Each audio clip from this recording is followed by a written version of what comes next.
Hola, en esta oportunidad quería conversar con ustedes sobre el tema de la inclusión a través del diseño y cómo el diseño incide en las oportunidades que se pueden generar para facilitar la inclusión y la integración de las personas. Analizando el tema nos preguntamos, ¿qué es la inclusión? Algunas definiciones que hemos encontrado en las redes se refieren a, por ejemplo, poner una cosa en el interior de otra o dentro de sus límites, contener, comprender una cosa dentro de otra cosa.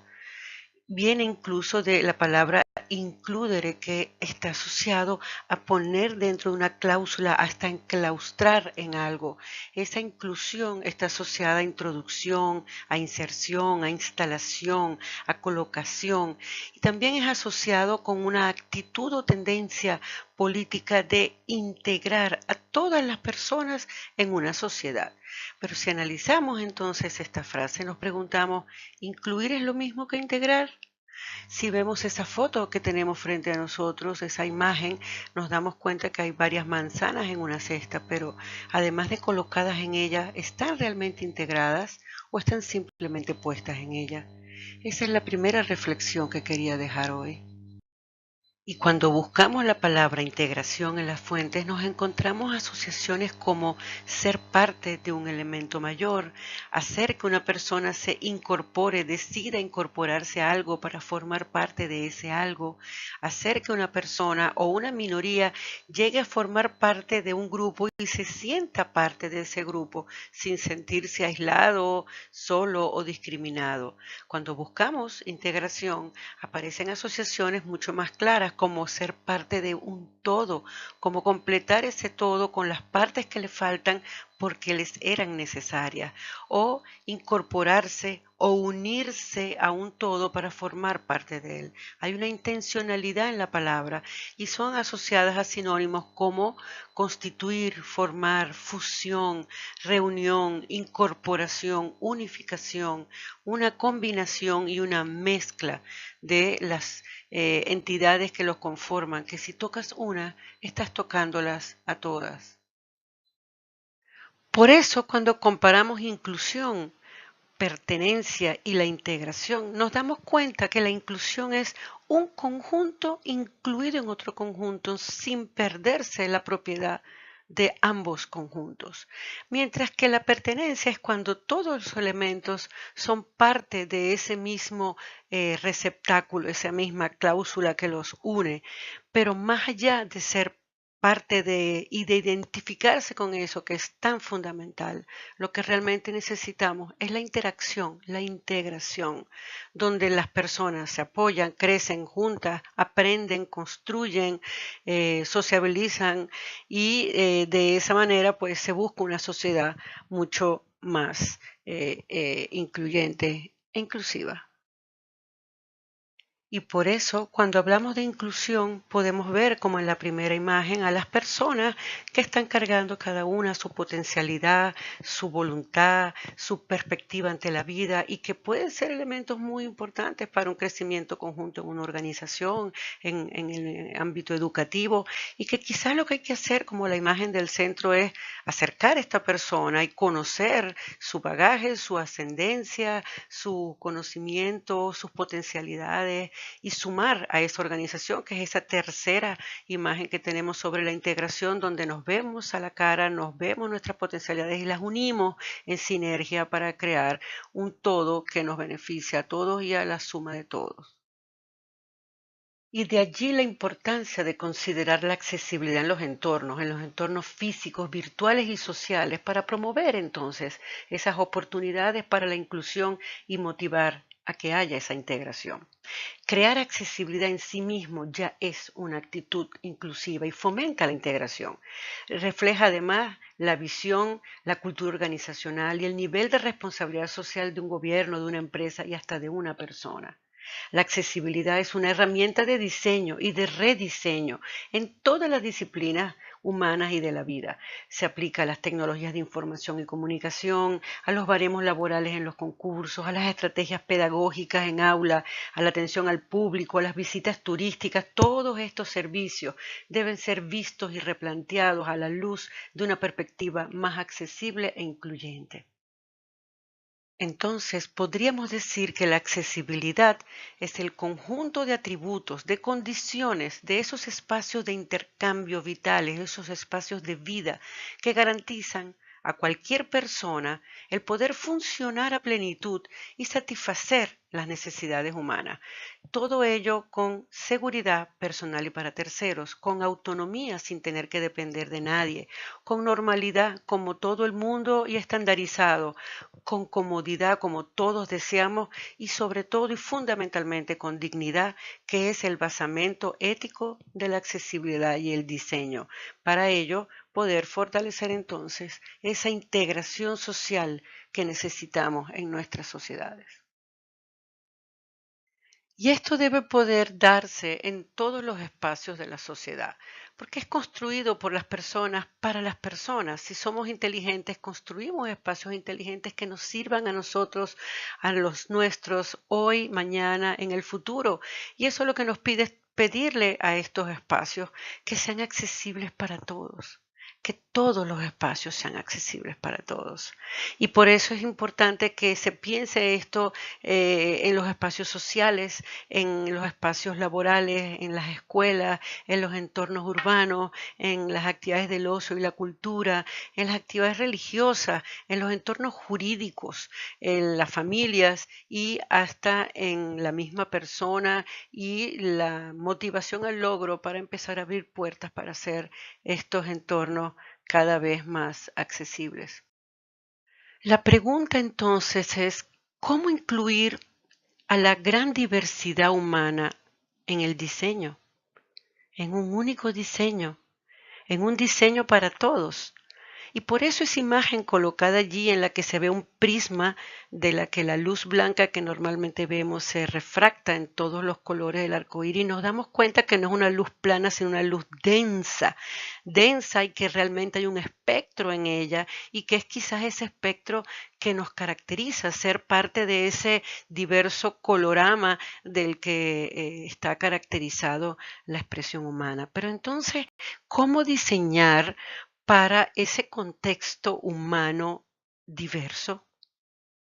Esto nos hace apelar al diseño universal, concepto desarrollado por Ronald Mace desde el año 1997 y que es un diseño que en su enfoque busca simplificar la vida para todos a través del diseño y concepción de productos, de comunicaciones, de espacios, de la programación de actividades, de ambientes más usables por la mayor cantidad de personas posibles y al menor costo. Por lo tanto, además de la eficiencia que pueden tener estos principios, es un diseño inteligente, es un diseño sustentable, es un diseño dinámico y humano que permite resolver más formulaciones, más incógnitas y más problemas con soluciones mucho más efectivas y mejor resueltas.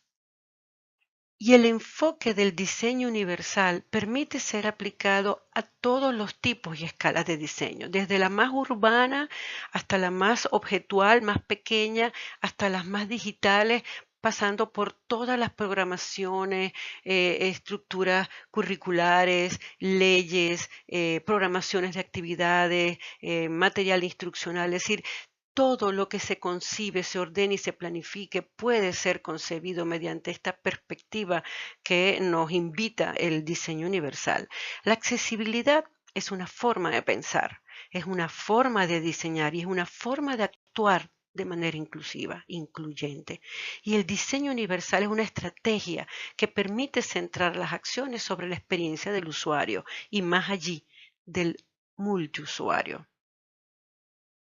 De este modo, les presento un decálogo de diseño universal compuesto por los 7 principios que propone Ronald Mace: uso equitativo, flexible en el uso, uso simple e intuitivo, información perceptible, tolerancia al error, bajo esfuerzo físico y espacio para acercamiento y uso,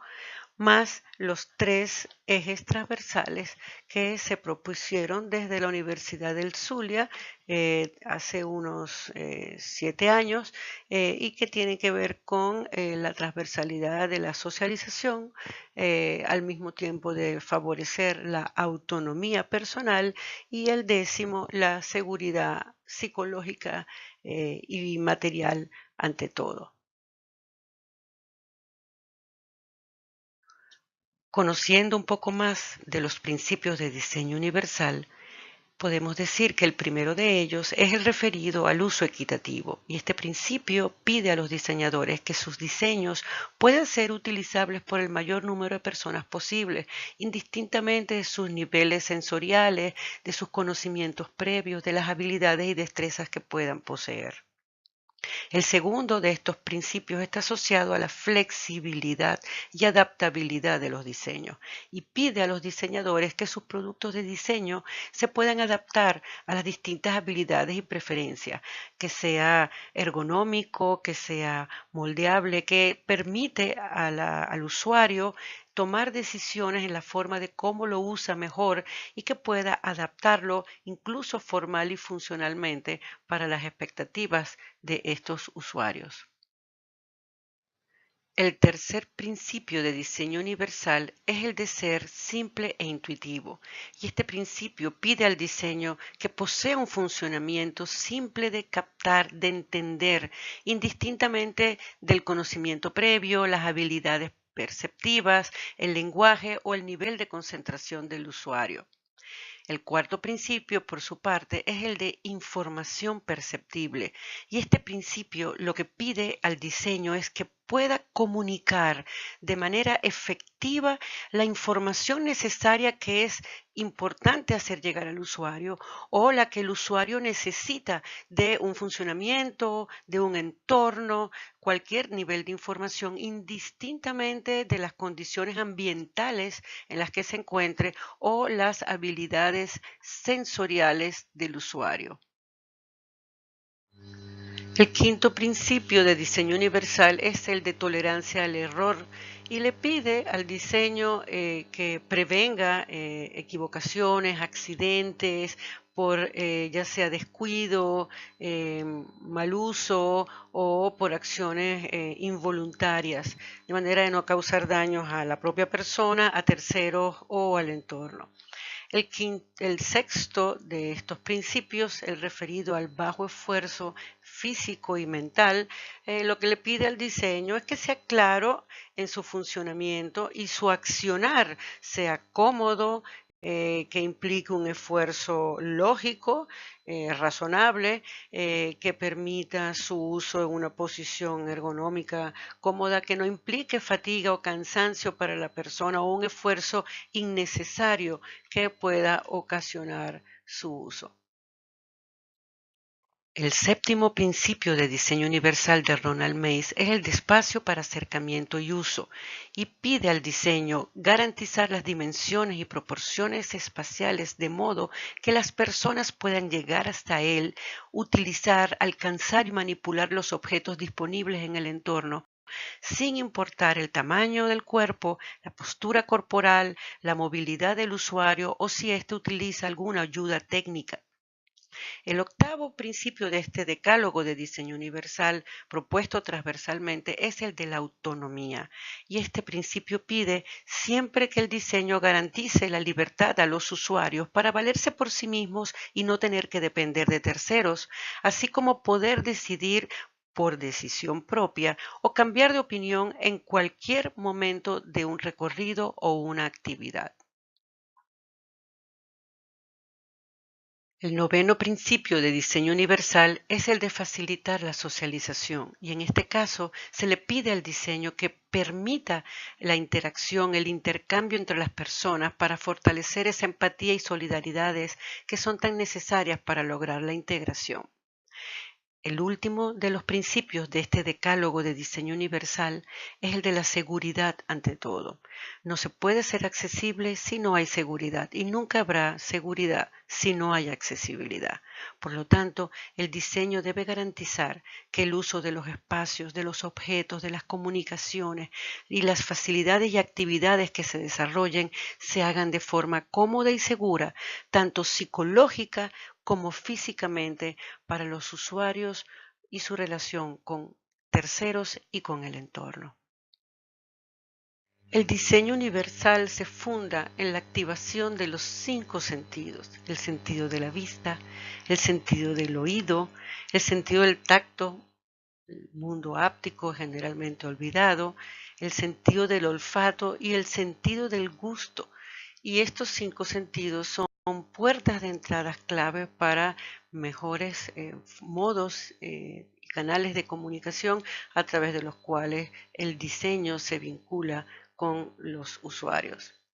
El diseño universal permite entonces crear entornos incluyentes a través del desarrollo de actividades que faciliten y motiven esa integración. Es un diseño más inteligente, fomenta la identidad, la pertenencia entre la persona y el conjunto al cual se le incluye, facilita la integración de las personas en los espacios, en torno a los objetos, comunicaciones que lleguen de ambos lados y actividades que puedan participar todas las personas. El diseño universal entonces es una reflexión ética de ese pensamiento creativo que nos permite concebir, planificar, programar, considerando entonces nuevas aristas que quizás no habíamos pensado antes, que nos darán nuevas respuestas más creativas, novedosas, innovadoras, que permitan incluir y promover más oportunidades de inclusión y de integración. Aprovechando a los sentidos, los 5 sentidos, mientras más canales sensoriales podamos establecer para la percepción que podamos ganar en estos usuarios, más personas podrán participar, beneficiarse, interactuar en este entorno. Por lo tanto, aprovechar esos 5 sentidos y demostrar a través del diseño la posibilidad de una comunicación mucho más efectiva y empática. Después de lo que hemos estado conversando, podríamos hacer algunas recomendaciones. Lo primero y principal es hacer cumplir las leyes, las ordenanzas y las normas de accesibilidad y dar un plazo definitivo para su cumplimiento, porque el marco jurídico ya existe. También estimular en las organizaciones, colegios y todas las instituciones la generación de políticas de acción afirmativa y ajustes razonables que permiten esa apertura para la inclusión, esa posibilidad de entrar y ser parte de, y posteriormente la posibilidad de darle esos ajustes al entorno, a los procesos que razonablemente se puedan dar para su más rápida y pronta inclusión definitiva y abrir los canales para una mejor integración laboral y social dentro de estos entornos en los que estamos incluyendo. Asimismo, paralelamente a todo este proceso, debemos generar campañas de concienciación sobre la diversidad, la discapacidad, los derechos humanos de las personas con discapacidad, la equiparación de oportunidades y retomar y fortalecer el tema de los valores ciudadanos. Hay que formar a los profesionales en el tema de la accesibilidad y en el diseño universal, aplicados a cada una de las áreas de actuación de todos los que de alguna manera creamos y diseñamos. Y asimismo hay que formar en el tema de las tecnologías de información y comunicación accesibles que cada vez asumen mayor importancia y es un campo en un continuo evolución en el tema de la accesibilidad. Pero la accesibilidad también tiene que llegar a las ciudades, a las edificaciones, a los espacios públicos. Hay que hacer cumplir las leyes y garantizar que las inversiones que se hagan en el espacio público sean accesibles. Por lo tanto, no se deben dar permisos ni licencias a obras que no cumplan con las normas de accesibilidad o con las leyes que las están exigiendo. Por el contrario, lo que sí se debe hacer es divulgar y reconocer y dar premios a todas aquellas buenas prácticas en materia de accesibilidad, diseño universal e inclusión que se puedan estar dando en nuestros países para servir de ejemplo y de orientación para que cada vez más personas se incorporen a este proceso de diseñar, de pensar y de actuar de una manera accesible y universal para el beneficio de todos.